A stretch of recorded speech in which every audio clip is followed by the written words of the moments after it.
Have you ever blocked someone and felt that immediate wave of peace? That feeling of finally taking your power back? This is a story about a man who did just that. He blocked his obsessive ex and took a deep sigh of relief. But the harassment didn't stop. It got so much worse. For 2 years, he lived in constant fear. But when the truth was finally uncovered, it was more terrifying than anything he could have possibly imagined. The person who had been tormenting him was already dead. If you're a fan of true stories that explore the darkest parts of human nature, make sure you subscribe, because you won't want to miss what we've got coming up. Some relationships ground you, and others pull you into a decaying orbit you can't escape. My relationship with Carrie was definitely the second kind. It started like a bonfire, intense and warm. But I pretty quickly realized I was just the fuel. Her love was an obsession, a constant need for validation that left me feeling completely drained and suffocated. Every text I didn't answer right away was a crisis. Every night I wanted to spend with my own friends was a personal betrayal. She wasn't my girlfriend, she was my warden. Breaking up with her was one of the hardest things I've ever had to do. It felt like tearing myself in two. She cried, she begged, she promised she'd change. When that didn't work, she screamed and threatened and made me feel like the villain in this story she was writing in her head. For weeks after, the calls and texts never stopped. It was a relentless barrage. And right in the middle of all that chaos, I met Liz. Liz was calm. She was the quiet sea after Carrie's hurricane. Where Carrie was demanding, Liz was understanding. She knew all about Carrie, and she became my anchor. She'd just listened for hours, and her presence was this silent reassurance that I wasn't crazy for wanting my own space. With her support, I finally did it. I went through my phone, my social media, every digital door I had, and I blocked Carrie. The silence that followed was incredible. It felt like the first clean breath of air after being held underwater for way too long. I felt a wave of relief so powerful it almost knocked me over. The digital door was finally closed. The nightmare was over. I had my life back. Then a week later, my phone buzzed. An unknown number. Just 3 words. I miss you. I showed it to Liz, and we both just wrote it off. A desperate, pathetic last try from Carrie, probably using a friend's phone or some burner app. I deleted it, took a deep breath, and told myself it was nothing. Just the last echo of a dying storm. I didn't know it then, but it wasn't an echo. It was the first drop of rain in a flood. At first, the messages were just annoying. A few texts a week from new, anonymous numbers. An email from a random, gibberish address with a single line of a poem she wrote for me once. Each time, I'd block the number, mark the email as spam, and try to move on. But the persistence was unnerving. It felt like a sick game of whack-a-mole. For every number I blocked, 2 more seemed to pop up. The tone started to shift, becoming more erratic and genuinely frightening. One day it would be a desperate plea, full of promises about how great things could be. I know you still love me, one read. Just come back and we can be happy again. The next, it would be a venomous threat. You think you can just throw me away? I'm always watching you. It was taking a huge psychological toll. My home, which used to be my sanctuary, started to feel like a cage. Every single time my phone buzzed, a shot of adrenaline went through my chest. I lost sleep. I couldn't focus at work.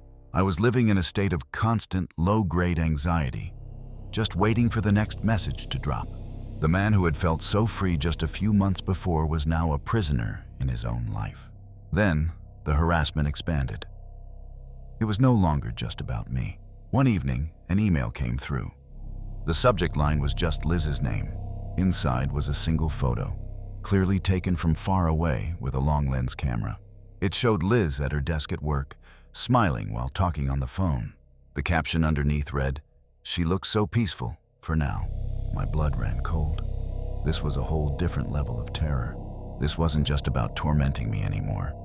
It was a threat against the one person who made me feel safe.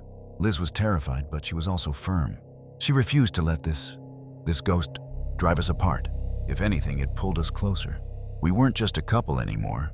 We were a team, clinging to each other in a storm that only we could see. I felt fiercely protective of her. but that was matched only by my own feeling of complete helplessness. I went to the police. I showed them the hundreds of messages, the threatening emails, the picture of Liz. They were sympathetic, but they said their hands were tied. It was all digital. There was no physical threat, no broken windows, no one they could actually go out and arrest. "It's likely just your ex," one officer told me, sounding tired. "She's trying to get a rise out of you. Change your number. She'll get tired and move on eventually." But she didn't move on. She escalated. And the police wouldn't understand just how real the threat was until it was almost too late. The event that finally got the authorities to take this seriously happened on a Tuesday night. It was just after midnight. Liz and I were asleep when the piercing shriek of the smoke detector jolted us awake. The hallway outside our bedroom was filled with thick black smoke. Panic just took over.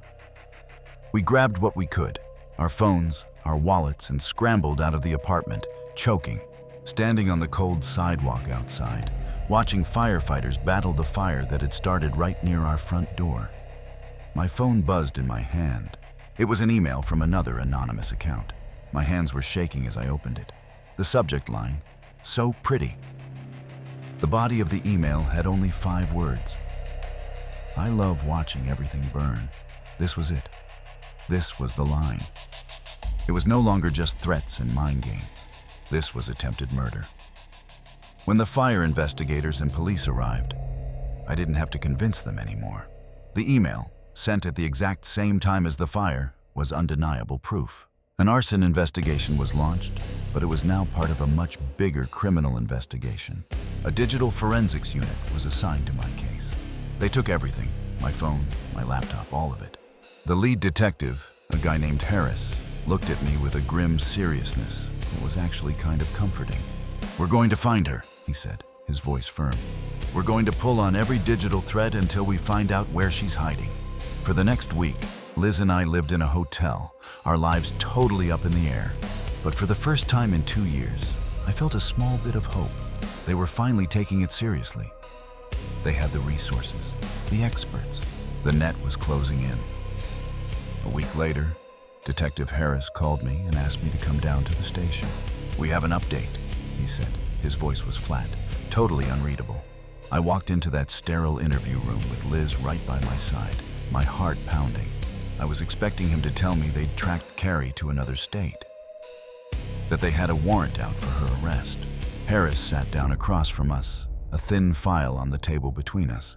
He didn't look at me. He just stared at the file. "We found Carrie," he said quietly. I let out a breath I didn't even know I was holding. "Where is she?" Harris finally looked up, and his eyes were filled with this kind of pity that I just didn't understand. He pushed the file across the table. "We found her, but not the way we thought we would." I opened the file. The first page was a document from the county coroner's office. It was a death certificate. My eyes scanned the page, but the words just weren't making any sense. Name, Carrie Miller. Cause of death, blunt force trauma. Then I saw the date. She had died 2 years ago, in a car accident. The day after I blocked her number. The room just fell away. A roaring sound filled my ears. 2 years. 2 years of terror. 2 years of looking over my shoulder, of being afraid of a ghost. I started to laugh. But it was this broken, hysterical sound that just echoed in that small room. It wasn't Carrie. It couldn't have been. But that relief was instantly swallowed by a new, more profound horror. If Carrie wasn't the one sending those messages, who was? Who hated me enough to put me through 2 years of psychological torture? The human mind can deal with a monster it understands. But a monster with no face, no name, and no motive? That's a completely different kind of fear. Before we uncover the final, horrifying truth of this story, please consider liking this video and subscribing if you appreciate these kinds of deep dives into the shadows. Your support really helps us continue to bring these chilling stories to light. Detective Harris let the shock hang in the air for a moment before he continued. "The arson and the messages gave us everything we needed," he explained, his voice gentle. "The forensics team did a full workup. They traced the IP addresses for every email. They triangulated the signals from the burner apps used for the texts. He paused and his eyes shifted to Liz. She was still holding my hand, her own face a perfect mask of confusion. They all came from one place, Harris said. All of them. Every single message for the past 2 years came from a device connected to your home Wi-Fi network. The world just stopped. I slowly turned my head to look at Liz. Her grip on my hand was still tight. Her expression was one of perfect, innocent confusion. But as I looked into her eyes, something changed. A flicker. A tiny, almost unnoticeable coldness that I had never, ever seen before. Harris slid another piece of paper across the table. It was a still frame from a video. It showed our living room, late at night. And it showed Liz, her face lit up by the glow of a laptop, her fingers flying across the keyboard. The timestamp in the corner matched one of the most vicious emails I had ever received. She had done all of it, the messages, the photos of herself to play the victim, the fire. It was all one monstrous, calculated performance. She didn't save me from the storm, she was the storm. She created a villain out of a dead woman so she could play the hero, isolating me and tying me to her through a shared manufactured trauma. The silence in my apartment now is a physical thing. There are no more messages, no more threats, no more fear of a digital ghost. But the quiet is somehow more deafening than the harassment ever was. I'm alone, but I don't know if I'll ever really be free. Sometimes, late at night, I feel a phantom vibration in my pocket. My hand instinctively reaches for my phone, my heart seizing with that familiar dread. The screen is always black, but I'm left to wonder if the real ghost isn't the person who was sending the messages, but the one she left behind inside my head.